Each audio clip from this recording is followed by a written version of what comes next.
साल 1954 में महबूब खान की फिल्म मदर इंडिया आई थी, जो कि एक क्लासिक फिल्म है। इस फिल्म में एक सीन है जिसमें नरगिस आग की लपटों में गिर जाती हैं। असलियत में भी ऐसा ही हुआ था।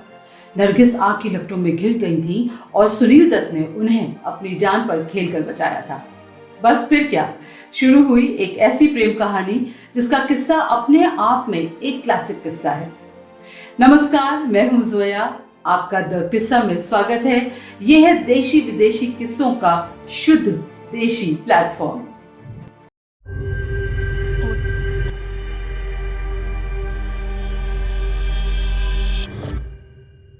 सुनील दत्त का जन्म आज के पाकिस्तान के कुर्द में हुआ था।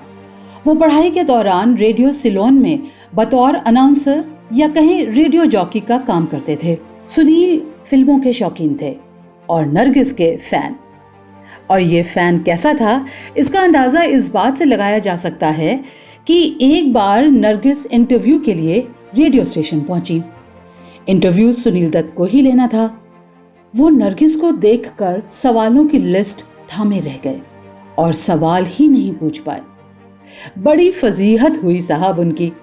दोनों की अगली मुलाकात बिमल रॉय की फिल्म 2 बीघा जमीन के सेट पर हुई। सुनील दत्त वहां रिपोर्टिंग के लिए पहुंचे थे और नरगिस बिमल रॉय से मिलने आई थीं।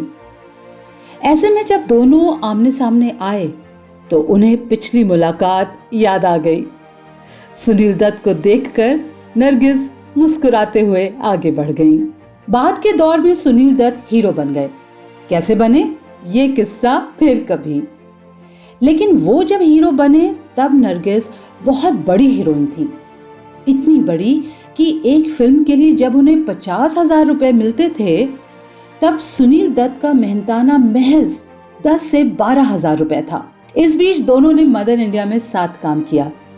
फिल्म में नरगिस उनकी मां बनी थी और दोनों के बीच इतना रिश्ता बन गया कि नरगिस सुनील दत्त को सेट से अलग भी बिरजू ही कहती थी। फिल्म का जिस दिन आग वाला सीन फिल्माया जाना था, वो दिन फिल्म से जुड़ा कोई शख्स कभी नहीं भूला। नरगिस आग में घिर गई थी, मदद के लिए पुकार रही थी, चीख रही थी। सुनील दत्त ने जैसे ही नरगिस की आवाज सुनी, वो बिना देर किए लपटों में कूद गए। नरगिस तक पहुंच उन्हें कंधे का सहारा दिया और बाहर निकाल लाए। इस दौरान सुनील दत्त जरूर काफी चोटिल हुए। नरगिस को समझ नहीं आया कि एक शख्स जो सिर्फ उनका सहयोगी कलाकार है, उसने उनके लिए जान की बाजी क्यों लगा दी। जाहिर है ये नरगिस के मन में सुनील के लिए सॉफ्ट कॉर्नर की शुरुआत थी। नरगिस ने अस्पताल में सुनील दत्त की देखरेख भी की। इस दौरान एक दिन स्टूडियो में सुनील दत्त कोने में बैठे थे, बुझे बुझे। नरगिस ने उनसे बार बार पूछा कि क्या बात है, तो सुनील दत्त ने अपनी बहन की बीमारी के बारे में बताया और कहा कि वो मुंबई में किसी अच्छे डॉक्टर को नहीं जानते, तो समझ नहीं आ रहा कि किसे दिखाएं। सुनील दत्त उस रात घर नहीं गए थे और अपने दोस्त के यहाँ रुक गए थे। लेकिन अगली सुबह घर पहुंचे तो उनकी बहन ने कहा कि वो डॉक्टर के यहाँ जा रही है। सुनील दत्त चौंके। तब बहन ने बताया कि पिछली शाम नरगिस डॉक्टर को लेकर उनके घर आई थी और सारे चेकअप के बाद अब उन्हें हॉस्पिटल में एडमिट कराने जा रही हैं। इस घटना के कुछ दिन बाद नरगिस सुनील दत्त की बहन से मिलने उनके घर आई। सुनील दत्त उन्हें अपनी फिएट गाड़ी में घर छोड़ने के लिए निकले। रास्ते में सुनील दत्त ने नरगिस से कहा, मैं तुमसे शादी करना चाहता हूं। ये सुनना था कि कार में खामोशी पसर गई। रास्ते भर दोनों के बीच एक शब्द नहीं बोला गया। नरगिस घर पर उतरी और बिना जवाब दिए चली गई। सुनील दत्त परेशान हो गए। उन्होंने एक इंटरव्यू में कहा था, मैंने उसी वक्त सोच लिया था कि अगर नरगिस ने ना कहा तो मैं बस अपनी बाकी फिल्मों की शूटिंग पूरी करूंगा और गांव में बस जाऊंगा। खैर, सुनील दत्त अगले दिन शाम को शूटिंग के बाद घर पहुंचे तो उनकी बहन ने उन्हें छेड़ते हुए कहा, भैया आपने मुझे बताया नहीं।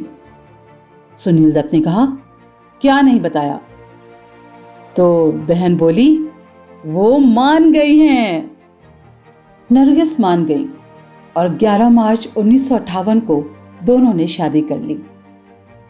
लेकिन इसके बीच की कहानी ये है कि नरगिस बहुत डिप्रेशन में थी। राज कपूर से संबंध टूटने के बाद उन्हें जीने का कोई मकसद नजर नहीं आ रहा था। किशोर देसाई ने एक किताब लिखी है, darling ji, the true love story of Sunil Dutt and Nargis. इसमें नरगिस की डायरी का एक अंश है जिसमें नरगिस ने लिखा था, अगर वो नहीं होता तो शायद मैं 8 मार्च से पहले अपनी जिंदगी खत्म कर चुकी होती। सिर्फ मैं जानती हूं कि मैं किन तूफानों से जूझ रही थी। उसने कहा, मैं तुम्हें जिंदा देखना चाहता हूं। और मुझे लगा कि मुझे जीवित रहना होगा और फिर नए सिरे से शुरू करना होगा। नरगिस ने लिखा है, सुनील दत्त ने मुझे हमेशा एक आम इंसान की तरह मुझे ट्रीट किया। फिर वो शायद इकलौते इंसान थे जिन्होंने मेरे लिए कुछ किया था। मैं घंटों उनके कंधे पर सिर रखकर रोई हूं। अपना अतीत सुनाकर न जाने कितनी शर्ट उनकी गीली की है, लेकिन उनकी शर्ट ने मेरे हर आंसू को सोख लिया। सुनील दत्त ने नरगिस को टूट कर प्यार किया और यही वजह है कि न तो अतीत के जो किस्से थे वो कभी अड़चन बने और न ही कभी स्टारडम। और जब नरगिस कैंसर से जूझ रही थी तो सुनील दत्त ने उनकी खिदमत में अपने आप को झोंक दिया। नरगिस की मौत के बाद सुनील दत्त ने कैंसर से उपजे अनुभवों पर एक फिल्म बनाई जिसका नाम था दर्द का रिश्ता। ये किस्सा आपको कैसा लगा हमको नीचे दिए गए कमेंट बॉक्स में ज़रूर बताइएगा। और अगर आपने अभी तक किस्सा को नहीं सब्सक्राइब किया है तो जल्दी करिए।